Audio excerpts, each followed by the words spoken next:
నవరాత్రి ఉత్సవాలలో లక్ష్మీ స్వరూపాల ఆరాధనలో మొట్టమొదటి అలంకారం మహాలక్ష్మి అమ్మవారు. ఈమెనే ఆదిలక్ష్మి అని కూడా పిలుస్తారు.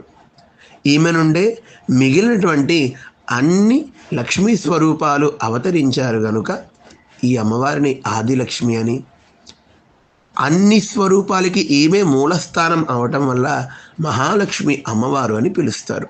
ఈ అమ్మవారు తన 2 చేతులతో పద్మాలను ధరించి కమలాసనంపై వేంచేసి సమస్త లోకాన్ని రక్షించడానికి లోకమాతగా విలసిల్లి ఉంటుంది.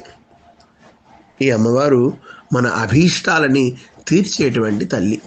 ఈమె శ్రీవైకుంఠంలో నారాయణుడి చెంత ఉండి మనల్ని భగవంతుడి దగ్గరికి చేరుస్తుంది.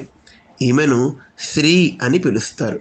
శ్రీ అంటే మన కష్టాలను విని భగవంతుడికి వినిపించి మనల్ని భగవంతుడి ద్వారా రక్షిస్తుంది అమ్మవారు.